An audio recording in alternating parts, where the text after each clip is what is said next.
আসসালামু আলাইকুম রহমতুল্লাহি বরকাতুহু। আজকে আপনাদের মাঝে তুলে ধরব ফেরাউন কীভাবে মারা গিয়েছিলেন এবং তার বিস্তারিত বর্ণনা আপনাদের মাঝে বলব।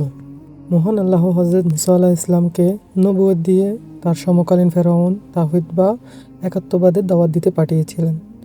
সে ছিল অত্যন্ত ধার্মিক ও অহংকারী, নিজেকে মিশরীদের প্রভু বা খোদা মনে করত।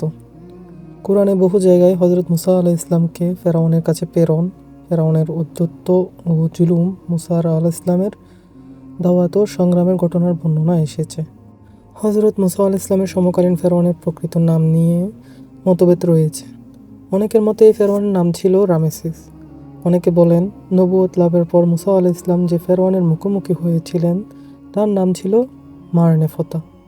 অনেকে আবার বলেছেন তার নাম ছিল ওয়ালিদ ইবনে মাসআব ইবনে রায়ান, যা প্রায় 400 বছর হায়াত পেয়েছিল। পবিত্র দোয়া উপত্যকা মুসা আলাইহিস সালামের উপর ওহী নাযিল হয়। তাকে নবুয়ত ও মুজিজা দান করা হয় এবং তাকে নির্দেশ দেওয়া হয় আল্লাহর দাওয়াত নিয়ে ফেরাউনের কাছে যেতে এবং তাকে দ্বীনের দাওয়াত দিতে। তিনি আল্লাহর নির্দেশ অনুযায়ী ফেরাউনের কাছে যান, তাকে দ্বীনের দাওয়াত দেন, কিন্তু ফেরাউন ঔদ্ধত্য দেখায়, নিজেকে খোদা দাবি করে। সময় দেওয়ার পরও সে তার ঔদ্ধত্য ও জুলুম থেকে নিবৃত্ত হয়নি। মুসা আলাইহিস সালাম যখন বনী ইসরাইল জাতিকে নিয়ে মিশর ছেড়ে চলে যেতে চাচ্ছিলেন, তখনও ফেরাউন তাদের পিছনে ধাওয়া করে তাদের নিচ্ছিন্ন করে দেওয়ার জন্য। মহান আল্লাহ তার এই বেপরোয়া ঔদ্ধত্য ও জুলুম পছন্দ করেননি।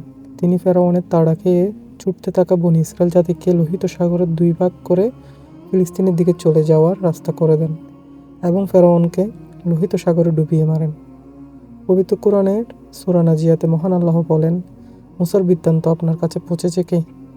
যখন তার রব তাকে পবিত্র উপত্যকায় ডেকে বলেছিলেন, ফেরাউনের কাছে যাও, নিশ্চয় সে সীমা লঙ্ঘন করেছে। তাকে বলো, তুমি পবিত্র হতে আগ্রহী কিনা? আমি তোমাকে তোমার রবের দিকে পথ দেখাবো, যাতে তুমি তাকে ভয় করো। সে মুসা আলাইহিস সালাম তাকে মহানির্দেশ দেখালো, কিন্তু সে মিথ্যারোপ করলো এবং অমান্য করলো এবং আল্লাহর বিরুদ্ধচারণে সচেষ্ট হলো। সে সকলকে সমবেত করলো এবং সজোরে চিৎকার করে বলল, আমি তোমাদের রব। ফলে আল্লাহ তাকে পরকালে অবিকল শাস্তি দিলেন। যে ভয় করে তার জন্য অবশ্যই এতে শিক্ষা রয়েছে। পবিত্র কোরআনে সূরা ইউনূসে ফেরাউনকে ডুবিয়ে মারার ঘটনা বর্ণনা করা মহান আল্লাহ বলেন, আমি বনী ইসরাইল বংশকে সাগর পার করে দিলাম, আর ফেরাউন ও তার সেনাবাহিনী দুরাচার ও বাড়াবাড়ির উদ্দেশ্যে তাদের পশ্চাদ্ধাবন করল। যখন তারা ডুবতে আরম্ভ করলো, তখন ফেরাউন বলল, এবার বিশ্বাস করে নিচ্ছি যে তিনি ছাড়া কোনো মাবুদ নেই, যার উপর ঈমান এনেছি বনী ইসরাইল। আমিও তারই অনুগতের অন্তর্ভুক্ত। আল্লাহ বললেন, এখন এই কথা বলছো, অথচ তুমি ডুবতে শুরু করার পূর্ব মুহূর্ত পর্যন্ত নাফরমানি করেছিলে এবং পথভ্রষ্টদেরই অন্তর্ভুক্ত ছিলে। আজকের দিনে আমি শুধু তোমার দেহ রক্ষা করব, যেন তা পরবর্তীদের জন্য নিদর্শন হতে পারে। নিঃসন্দেহে বহু মানুষ আমার নির্দেশসমূহের ব্যাপারে উদাসীন। এই ঘটনা ঘটেছিলেন 10 মুহররম পবিত্র আশুরার দিন।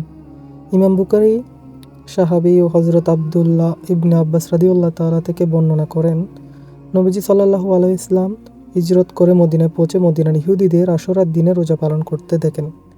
নবীজি তাদের জিজ্ঞাসা করেন, এ দিনে কি ঘটেছে যে তোমরা এত রোজা পালন করো? তারা বলে, এই দিনটি মহান দিন। এ দিনে মহান আল্লাহ মুসা আলাইহিস সালাম তার ও সঙ্গীদের ফেরাউন থেকে মুক্ত করেছিলেন এবং ফেরাউন ও তার বাহিনীকে ডুবিয়ে মেরেছিলেন।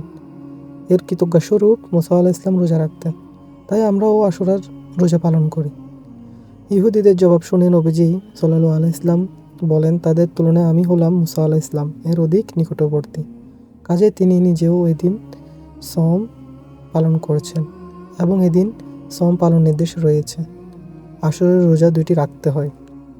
আশা করি আপনারা আমার আজকের এই বর্ণনাটা সংক্ষিপ্ত স্বরূপ নেবেন।